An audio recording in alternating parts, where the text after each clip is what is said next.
Glass బియ్యము ఏంటంటే పెసరట్టు దోశకు అనమాట. కరెక్ట్గా గ్లాస్ పోసుకున్నాను, ఇందులో పోసేస్తాను.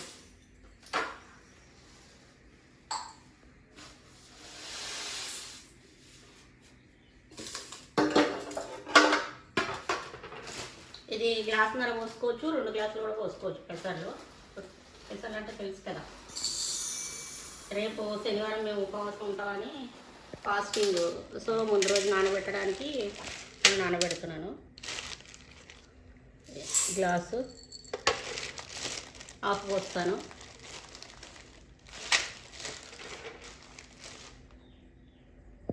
అక్కడ ఫాస్ట్ ఉంటుంది చూడు.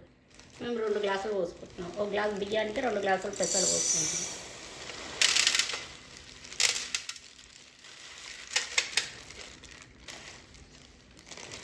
పక్కన వచ్చి జోకులు పంచులు బాగా వేస్తున్నారు.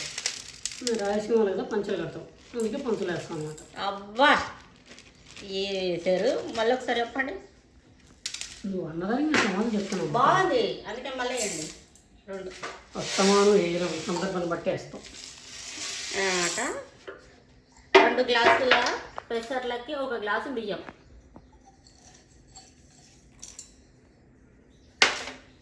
కొన్ని మెంతులు,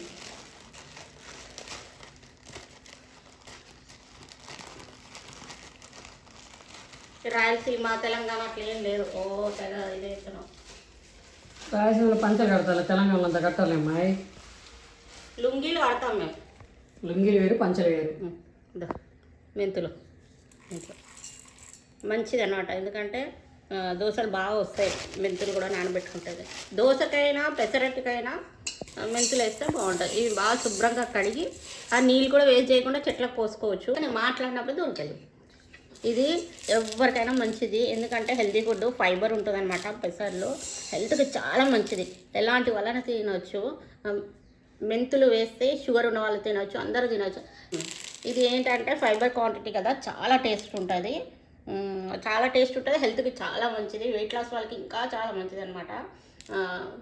బాడీకి చాలా మంచిది. నేను చూపిస్తాను. జొన్నల దోశ కూడా చేశాను, అది లింక్ పెడతాను, చూడండి డిస్క్రిప్షన్లో. హెల్త్కి చాలా మంచిది. ఎందుకంటే మేము ప్రతి శనివారం మస్ట్ అండ్ షుడ్గా మేము టిఫిన్లు ఏదో ఒకటి చేసుకుంటాం.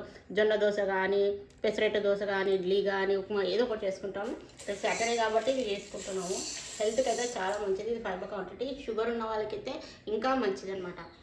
ఇలా తింటే కొంచెం నీరసం రాకుండా ఉంటుంది. ఫాస్టింగ్ ఉన్న వాళ్ళకి ఇట్లా చెట్లకి మేము ఈ కడిగిన నీళ్ళన్నీ, పప్పు కడిగిన నీళ్ళు, బియ్యం కడిగిన నీళ్ళు, ఈ దోశకు నానబెట్టినప్పుడు కానీ ఏమన్నా కడిగిన నీళ్ళు ఉంటాయి కదా, ఇవన్నీ ఎత్తి పెట్టుకొని చెట్లకు పోసుకుంటాం అనమాట. ఇలాగా ఇదంతా కడిగి శుభ్రం చేసి నీళ్ళు పోసి పెట్టాలి. ఎందుకంటే ఓవర్ నైట్ నానబెడితే పొద్దున్న కాలం మంచిగా నానుతుంది. నాతో పొద్దున్నకి దోశ అప్పటికప్పుడు ఇది దోశ పిండి మిక్సీకి వేసుకోవాలి. నేను చూపిస్తాను అది కూడా.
పెసరట్టు విత్ పల్లి చట్నీ తోటి మా వారు దోశ తినేసి ఇంకా ఆఫీస్కి వెళ్ళిపోయారు. థ్యాంక్ యూ ఫర్ వాచింగ్ అండి. సబ్స్క్రైబ్ చేసుకొని లైక్ చేయండి, షేర్ చేయండి, సపోర్ట్ చేయండి నాకు.